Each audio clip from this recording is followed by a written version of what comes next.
Hello മക്കളെ, നിങ്ങൾക്ക് എല്ലാവർക്കും വളരെയധികം യൂസ്ഫുൾ ആകുന്ന ഒരു കുട്ടി കാര്യം പറയാൻ വേണ്ടിയിട്ടാണ് മിസ് ഇപ്പോൾ ഈ ഒരു വീഡിയോയിലൂടെ നിങ്ങളുടെ മുന്നിലേക്ക് എത്തിയിട്ടുള്ളത്. നമുക്കറിയാം, നമ്മൾ എപ്പോൾ പഠിക്കാനിരിക്കുമ്പോഴും നമുക്ക് ഒരേ ഒരു ചിന്ത മാത്രമേ ഉണ്ടാവുള്ളൂ അല്ലേ. ഈശ്വര, ഇതൊക്കെ കുറേ ഉണ്ടല്ലോ പഠിച്ചെടുക്കാനായിട്ട്, ഇതൊക്കെ നമ്മൾ എങ്ങനെ പഠിച്ചെടുക്കും? നമുക്കിതെല്ലാം അതും ഒരു കടൽ പോലെ ആയിട്ടായിരിക്കില്ലേ തോന്നുക. കുറേ കാര്യങ്ങൾ നമുക്ക് പഠിക്കാനുണ്ട്, കുറേ ടെക്സ്റ്റ് ബുക്കായാലും നോട്ട് ബുക്കുകളായാലും കുറേ നമുക്ക് പഠിക്കാനുണ്ട്. അപ്പോൾ ഇതൊക്കെ നമ്മൾ എങ്ങനെ പഠിച്ചെടുക്കും? നമുക്കിപ്പോൾ എക്സാം ഒക്കെ അടുക്കുന്ന സമയത്ത് നമുക്ക് റിവിഷൻ ചെയ്യാനായിട്ട് നമുക്ക് കുറച്ച് സമയം കിട്ടുള്ളൂ അല്ലേ. ആ റിവിഷൻ ചെയ്യാൻ കിട്ടുന്ന ആ കുറച്ച് സമയത്തിനുള്ളിൽ നമ്മൾ ഇതുവരെ പഠിച്ച ചിലപ്പോൾ ഒരു വർഷത്തിൽ മൊത്തം ഒരു വർഷം അല്ലെങ്കിൽ ചിലപ്പോൾ 2 വർഷമൊക്കെ നമുക്ക് പഠിക്കാനുണ്ടാവില്ലേ. അപ്പോൾ ആ കാര്യങ്ങൾ മൊത്തത്തിൽ നമുക്ക് പഠിച്ചെടുക്കണം.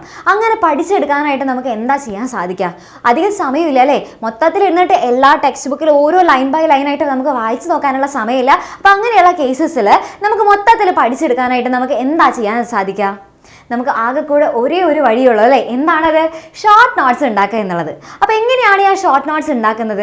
കുറേ പേര് ഷോർട്ട് നോട്ട്സ് എന്ന് പറഞ്ഞിട്ട് ഉണ്ടാക്കാനായിട്ട് സ്റ്റാർട്ട് ചെയ്യും. പക്ഷേ എങ്ങനെയായിരിക്കും ചെയ്യുക? കുറേ നമ്മുടെ ടെക്സ്റ്റ് ബുക്കിൽ അതേ ഡയലോഗുകളൊക്കെ അങ്ങനെ തന്നെ എഴുതും അല്ലേ. ഭയങ്കര പാരാവാരം പോലെ എസ്സേ എഴുതുന്ന പോലെയൊക്കെ ആയിരിക്കില്ലേ കുറേ പേര് ചെയ്യുന്നുണ്ടാവുക. അങ്ങനെ ചെയ്തുകൊണ്ട് എന്തെങ്കിലും ഉപകാരം ഉണ്ടാകുമോ?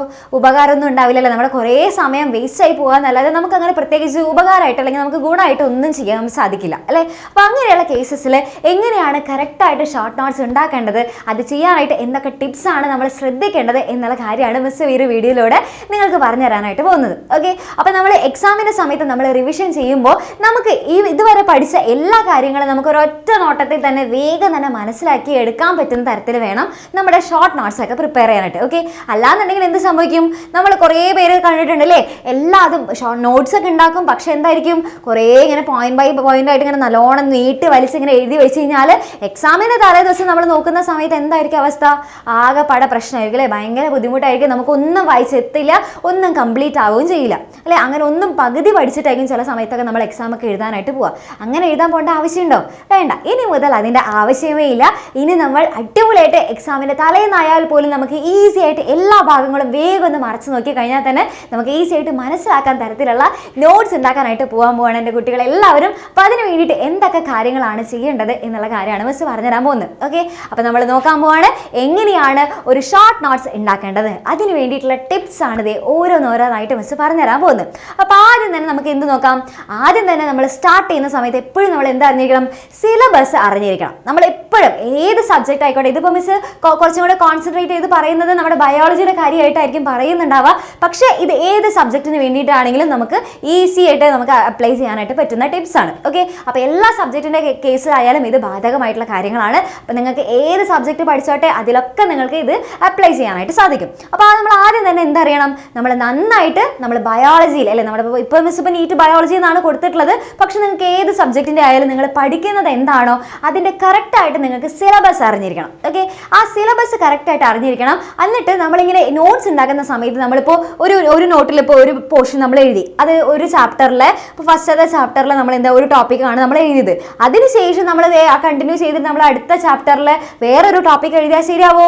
പറ്റില്ല അല്ലെ. അങ്ങനെ ആക്കി കഴിഞ്ഞാൽ തീരെ ഒരു ഓർഗനൈസർ അല്ലാത്ത പോലെ തോന്നും. നമുക്ക് എവിടെയാണ് ഏത് ചാപ്റ്റർ ഇപ്പോൾ നമുക്ക് ലാസ്റ്റ് റിവിഷൻ ഒക്കെ നടത്തുന്ന സമയത്ത് ഈ സാധനങ്ങളൊക്കെ എവിടെയാണ് പോയി കിടക്കണേന്ന് നമുക്ക് തന്നെ ഒരു ധാരണ ഉണ്ടാവില്ല അല്ലെ.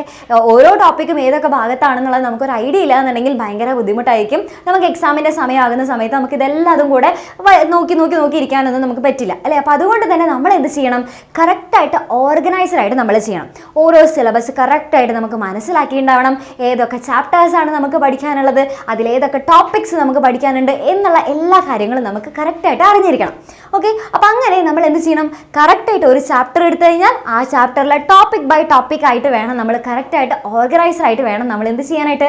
ഷോർട്ട് നോട്ട്സ് ഉണ്ടാക്കാനായിട്ട്. അല്ലാതെ വേറെ ചാപ്റ്റേഴ്സിൻ്റെ നോട്ട്സും അല്ലെങ്കിൽ വേറെ സബ്ജക്റ്റിൻ്റെ നോട്ട്സും എല്ലാം കൂടെ ഒപ്പം ഇങ്ങനെ കൂട്ടിക്കലർത്തി എഴുതരുത്. നമ്മൾ എന്ത് ചെയ്യണം? കറക്റ്റായിട്ട് ഓർഗനൈസറായിട്ട് വേണം ചെയ്യാനായിട്ട്.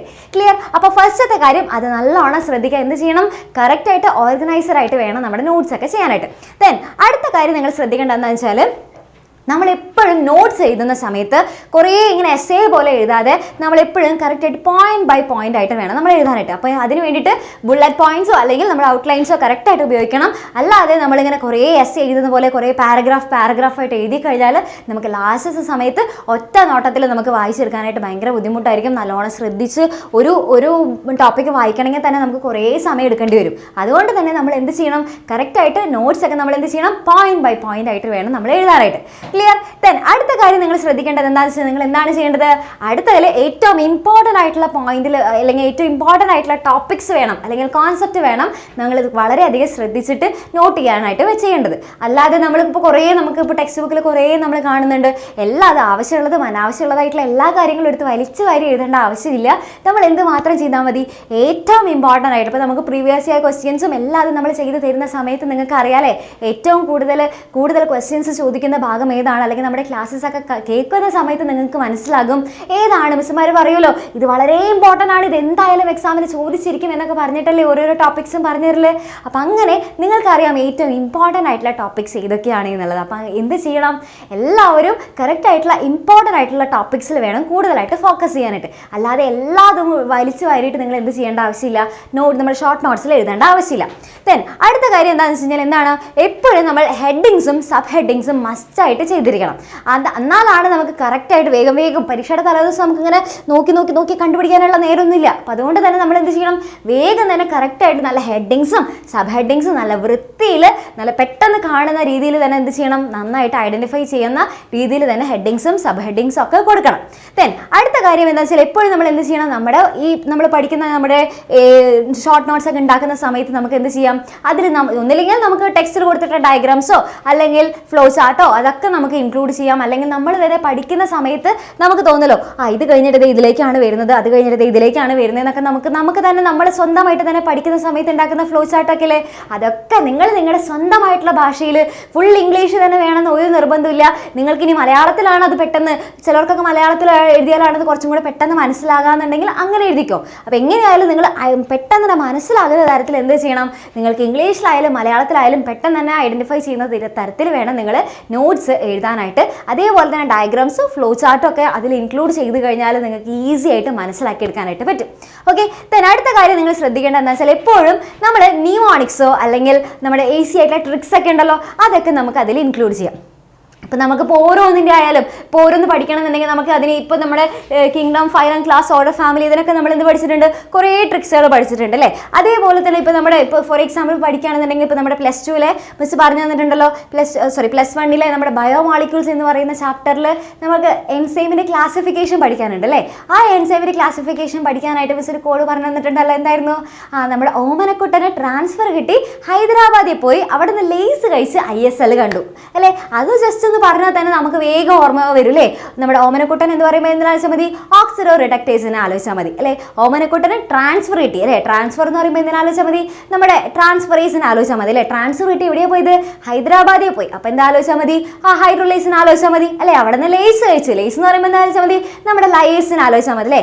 ലേസ് കഴിച്ച് ISL കണ്ടു അല്ലേ. അതായത് IS എന്ന് പറയുമ്പോൾ എന്താ ആലോചിച്ചാൽ മതി, IS എന്ന് വെച്ച് കഴിഞ്ഞാൽ നമ്മുടെ ഐസോമറേസ്, ലാസ്റ്റത്തെ L എന്ന് വെച്ചാൽ എന്താണ്, ലിഗേസ്. അത്രയേ ഉള്ളൂ. അപ്പോൾ അങ്ങനെ നമ്മൾ പഠിച്ചിട്ടുള്ള കുറച്ച് കോഡ്സ്, അപ്പോൾ നമ്മുടെ ടീച്ചേഴ്സ് തന്നെ നിങ്ങൾക്ക് കുറച്ച് കോഡ്സ് ഒക്കെ പറഞ്ഞു തരും.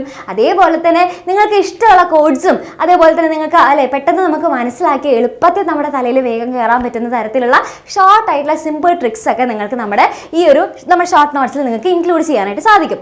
ഓക്കെ, പിന്നെ അതേപോലെ തന്നെ എപ്പോഴും നമ്മൾ എന്ത് ചെയ്യണം, എപ്പോഴും നല്ല കളർ ചെയ്യണം. അതായത് കളർ കോഡിങ് വളരെ ഇമ്പോർട്ടൻ്റ് ആണ് നമ്മുടെ ഷോർട്ട് നോട്ട്സിൽ. അപ്പോൾ എപ്പോഴും കളർ കോഡിങ് അതേപോലെ നമ്മുടെ ഹൈലൈറ്റിംഗ് ഒക്കെ കറക്റ്റായിട്ട് തന്നെ ചെയ്യണം. അതിന് വേണ്ടിയിട്ട് ഹൈലൈറ്റേഴ്സ് നിങ്ങൾക്ക് വാങ്ങിക്കാം. ഹൈലൈറ്റേഴ്സ് പല കളേഴ്സ് വാങ്ങിക്കോ. എന്നിട്ട് ഓരോന്നിനും തോന്നിയ പോലെ കളർ ചെയ്യരുത്. നിങ്ങൾ എന്ത് ചെയ്യണം, ടൈറ്റിലിന് ഇന്ന കളർ കൊടുക്കാമെന്ന് നിങ്ങൾ തീരുമാനിച്ചു കഴിഞ്ഞാൽ ഫുള്ള് ടൈറ്റിൽസിന് മാത്രം നിങ്ങൾ ആ കളർ തന്നെ കൊടുക്കാം. ഓക്കെ, അപ്പോൾ ഫുള്ള് ടൈറ്റിൽസിന് മാത്രം ആ കളർ കൊടുക്കുക. ഇനി നിങ്ങൾക്ക് തോന്നുകയാണ് ഈ കുറച്ച് ആൾക്കാരുടെ സയൻറ്റിസ്റ്റിൻ്റെ പേരൊക്കെ നിങ്ങൾക്ക് പഠിക്കാനുണ്ട്. അപ്പോൾ സയൻറ്റിസ്റ്റിൻ്റെ പേരിന് വേണ്ടിയിട്ട് നിങ്ങൾ ഒരു കളർ സെലക്ട് ചെയ്തു. അങ്ങനെയാണെങ്കിൽ ഫുൾ നമ്മുടെ നോട്ട് എഴുതുമ്പോൾ ഫുൾ എന്ത് ചെയ്യണം, ആ സയൻറ്റിസ്റ്റിൻ്റെ പേരിന് മാത്രം ആ കളർ കൊടുക്കാം. ഓക്കെ, പിന്നെ അതേപോലെ തന്നെ നിങ്ങൾക്ക് തോന്നുകയാണ് ഏറ്റവും വളരെ ഇമ്പോർട്ടൻ്റ് ആയിട്ടുള്ള കീ കോൺസെപ്റ്റ് ഒക്കെ ഉണ്ടെന്ന് വിചാരിക്കുക. അപ്പോൾ അതിന് നിങ്ങൾക്ക് ഒരു കളർ കൊടുക്കണം നിങ്ങൾ വിചാരിച്ചു കഴിഞ്ഞാൽ അതേ കളർ തന്നെ എല്ലാ കീ കോൺസെപ്റ്റിനും കൊടുക്കാം. അതേപോലെ ഇമ്പോർട്ടൻറ്റ് പോയിന്റ്സിനും എല്ലാത്തിനും ഇതേപോലെ തന്നെ എല്ലാവർക്കും ഒരേപോലെ കളർ കൊടുക്കണം. അപ്പോഴാണ് നമുക്ക് മനസ്സിലാക്കുക, ഓ ഇത് സയൻറ്റിസ്റ്റിൻ്റെ പേരാണ്, അതാണ് ഞാൻ ഈ കളറിൽ കൊടുത്തിട്ടുള്ളത് എന്ന് നമുക്ക് മനസ്സിലാക്കാം. ഓക്കെ, അപ്പോൾ അങ്ങനെ കളർ കോഡിങ് വളരെ ഇമ്പോർട്ടൻ്റ് ആണ്. ക്ലിയർ ആണല്ലോ മക്കളെ? അപ്പോൾ അങ്ങനെ കളർ കോഡിങ് നമ്മൾ വളരെയധികം ശ്രദ്ധിച്ച് ചെയ്യേണ്ട ഒരു കാര്യമാണ് കേട്ടോ. ഓക്കെ, അപ്പോൾ അതൊക്കെ ചെയ്ത് കഴിഞ്ഞാൽ നമ്മളിപ്പോൾ കുറച്ച് ഇങ്ങനെ കഷ്ടപ്പെട്ടൊക്കെ ചെയ്യുന്ന ഷോർട്ട് നോട്ട്സ് ഒക്കെ ഉണ്ടാക്കാനായിട്ട് കുറേ ബുദ്ധിമുട്ടേണ്ട ആവശ്യമൊന്നുമില്ല. ഇതൊക്കെ വളരെ ശ്രദ്ധിച്ച് ചെയ്ത് കഴിഞ്ഞാൽ നമുക്ക് ഈസി ആയിട്ട് ചെയ്യാൻ പറ്റുന്ന കാര്യങ്ങളുള്ളൂ.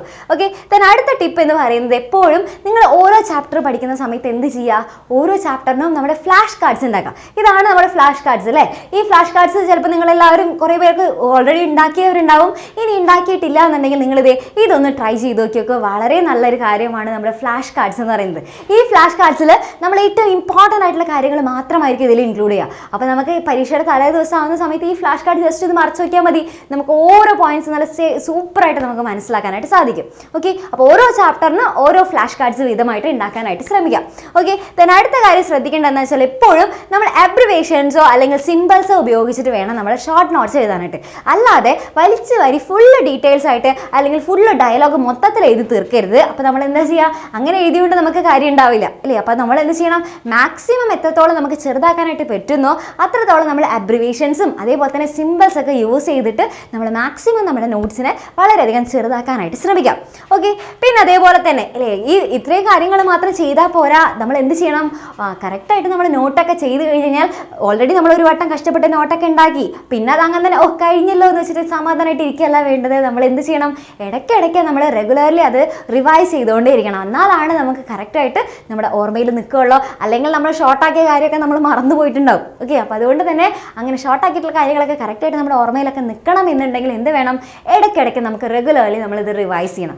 എന്നാലാണ് നമുക്ക് കറക്റ്റായിട്ട് നമുക്ക് എല്ലാ കാര്യങ്ങളും ഓർമ്മയിൽ നിൽക്കുള്ളൂ. എന്നാലാണ് നിങ്ങൾക്ക് ഈ ഷോർട്ട് നോട്ട്സ് വളരെയധികം ഉപയോഗപ്രദമാകുകയുള്ളൂ. ഓക്കെ, പിന്നെ അതുപോലെ തന്നെ ലാസ്റ്റത്തെ കാര്യം എന്താണ്, എപ്പോഴും ഏത് നോട്ടായിക്കോട്ടെ എന്തായിക്കോട്ടെ അല്ലെങ്കിൽ നിങ്ങളുടെ ടെക്സ്റ്റ് ബുക്ക് എന്തായിക്കാലും അതെല്ലാം നിങ്ങൾ വളരെയധികം ശ്രദ്ധയോടെ നല്ല ക്ലീൻ ആൻഡ് നീറ്റായിട്ട് വേണം നിങ്ങൾ അത് നോക്കാനായിട്ട്. അല്ലാതെ കുറേ സാധനങ്ങൾ കുറേ അവിടെ ചുളുങ്ങി മടങ്ങി അങ്ങനെയൊന്നും ഇരിക്കരുത്. നല്ല നീറ്റ് ആൻഡ് ക്ലീൻ ആയിട്ട് വേണം നമുക്ക് ഓരോ നോട്ട്സ് നിങ്ങൾ പരിപാലിച്ച് കൊണ്ട് നടക്കാനായിട്ട്. അല്ലാന്നുണ്ടെങ്കിൽ നമുക്ക് പഠിക്കാനായിട്ട് തോന്നില്ല, പിന്നെ അത് എടുത്ത് നോക്കാനായിട്ട് തോന്നില്ല. അതുകൊണ്ട് തന്നെ നമ്മൾ എന്ത് ചെയ്യണം, കറക്റ്റായിട്ട് നന്നായിട്ട് നല്ല നീറ്റ് ആൻഡ് ക്ലീൻ ആയിട്ട് വേണം നമ്മൾ ഓരോ നോട്ടും നമ്മൾ നോക്കാനായിട്ട്. അപ്പോൾ ഇത്രയും കാര്യങ്ങളാണ് മിസ്സിന് നിങ്ങളുടെ അടുത്ത് പറയാനുള്ളത്.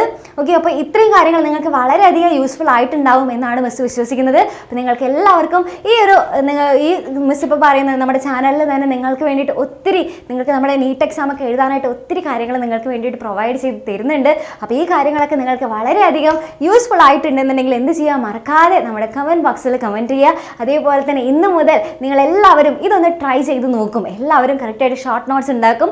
ഓൾറെഡി ഉണ്ടാക്കിയവരാണെന്നുണ്ടെങ്കിൽ അതും പറയാം നമ്മുടെ കമൻറ്റ് ബോക്സിൽ. അല്ലെങ്കിൽ ഇന്ന് മുതൽ മിസ്സേ ഞങ്ങൾ സെറ്റായിട്ട് എന്തായാലും ട്രൈ ചെയ്തിരിക്കും, എന്തായാലും ഷോർട്ട് നോട്ട്സ് ഉണ്ടാക്കിയിരിക്കും എന്നാണെങ്കിൽ അതും കൂടെ മിസ്സിൻ്റെ അടുത്ത് നമ്മുടെ കമൻറ്റ് ബോക്സിൽ പറയാം. മിസ് നോക്കട്ടെ ആരൊക്കെയാണ് ഇത് കറക്റ്റായിട്ട് ഫോളോ ചെയ്യുന്നത് എന്ന് മിസ് നോക്കട്ടെ. അപ്പോൾ എല്ലാവരും മറക്കാതെ തന്നെ കമൻറ്റ് ചെയ്യുക. പിന്നെ അതേപോലെ തന്നെ നമുക്ക് നീറ്റ് എക്സാമിന് വേണ്ടിയിട്ട് നിങ്ങൾക്ക് ഫുൾ സപ്പോർട്ട് ആവശ്യമുണ്ട്.